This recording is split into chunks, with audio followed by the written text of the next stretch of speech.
Hey there everybody, welcome to the channel. I'm your host, Rama, and in today's video, we are going to be talking about 3 discounted vehicles that are absolutely amazing and that you should get your hands on this week in Grand Theft Auto Online. Starting off, we have the facility itself. You see, this week Rockstar is focusing on another heist. Last week we had the Cayo Perico heist, which gave you the Panther statue. This week we have the facility and double money on the Doomsday Heist Act 3, which is a lot of extra money. And with that being said, you can purchase a facility this week for quite a discount, 40% off. So we can see what is normally a $3 million purchase goes down to $1.7 million. And that is also all the upgrades. So if you want to put the orbital cannon on your facility and the security room and the lounge and do all the upgrades with the privacy glass and even the sleeping quarters, what normally would cost you around $6 million is $3.2 million. It's an insane discount, and if you don't own a facility, I would highly recommend to purchase one this week. There's literally no reason why you shouldn't purchase a facility with the discount that Rockstar is throwing around this week. It's an absolute steal. But not only is the facility discounted, but 3 vehicles in specific we're going to be talking about today are discounted alongside the facility. We have the Mammoth Thruster, we have the Akula, and the Khanjali tank.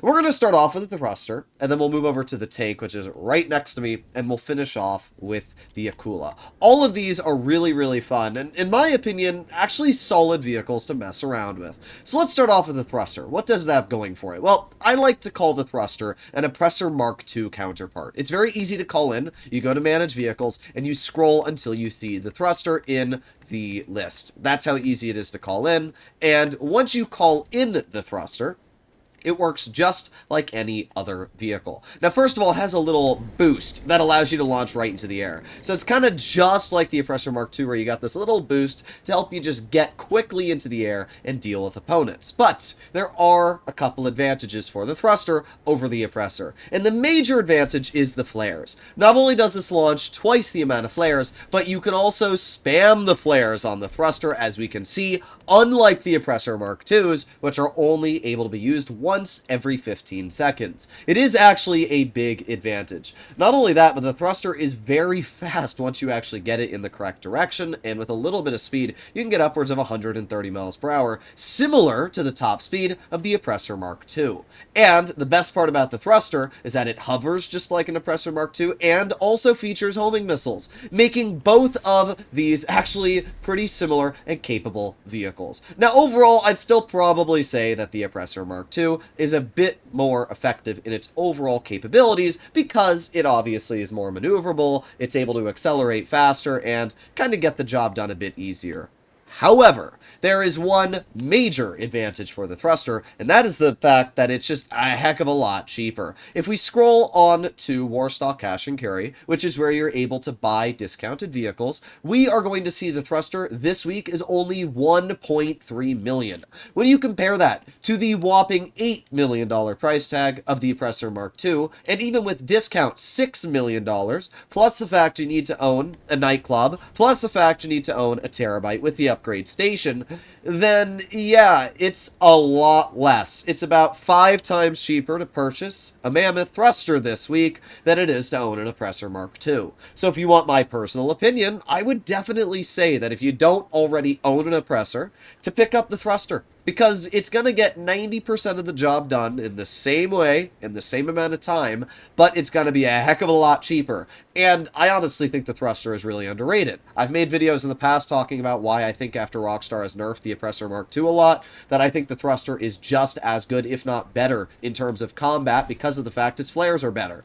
But yeah, I think the thruster is an absolute beast. I think it's really easy to call in, and the biggest advantage is you don't have to wait a 5-minute cooldown to get it back. If your Oppressor Mark II blows up, you have to wait 5 minutes, or you have to call back your terabyte and make your way over to it. When it comes to the thruster, that is not the case. The thruster thruster will always allow you to call it back in 2 minutes later, which makes life a lot easier. So I do think the thruster is honestly super fun, and it does have some downsides, but as I said, it also has some upsides, so definitely consider picking it up this week, especially for the price tag of only 1.3 million. That brings us to the Khanjali. Now, I'll be honest, it's not as good as you'd think on paper. Everybody looks at a tank and they're like, wow, this thing must be an absolute beast. In reality, the Khanjali is plagued with issues, which we'll be talking about. But the first thing I figured we should talk about is the price tag. The Khanjali is normally $2.9 million. This week, you are able to pick it up for $2 million. So it is a $900,000 discount. It's pretty good. And not to mention, if you have the trade price, it is cheaper. If you don't, then you're going to be looking at a bit more of an expensive price tag. But because this week the Doomsday Heist is paying out double money, there's really no reason to not get the trade prices unlocked in the process. So the Khanjali, what does it have going for it? Well, its strengths are the fact that it has one of the most dangerous weapons in the game. Fun fact, tanks' cannons deal more damage than any other weapon apart from the anti-aircraft trailer. So what that means is, for example, it only takes 6 shots from a tank to blow up an insurgent pickup custom, where it takes 26 homing missiles to do the same explosion. So yes, the Khanjali does have some really good capabilities. Something else that's quite nice about the Khanjali is the fact that it doesn't blow itself up when driving over vehicles. For example, we can see this car in front of me here doesn't blow up. Even if I drive over it, it still doesn't blow up. This is something that Rockstar actually was quite big brain on. You see, the Rhino tank has a problem where it instantly blows up anything it drives into. And because of that, the Rhino tank likes to damage itself and in return blow itself up after driving over 5 or 6 cars. It's really annoying. That's not an issue for the Khanjali. It doesn't blow vehicles up when you drive into them.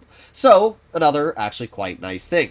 It has a super dangerous gun, which has very long distance if you're able to charge it. There's no difference in terms of damage if you shoot it immediately or you charge the gun. The only difference is that it shoots about 20% further when you charge the cannon versus instantly shooting. In other words, you might as well just instantly shoot if somebody's near you. It's pretty much impossible to take out an Oppressor Mark II with the Khanjali. I mean, you can shoot decently high, but that's the problem. That's the issue with the Khanjali, at least if you ask me. It's a tank. And as we know, tanks in a world of aerial combat are pretty useless. Vehicles and aircraft like the F-160 Raiju, Deluxo, and Oppressor Mark II kind of defeat the purpose of the Khanjali because it can only survive around 10 homing missiles.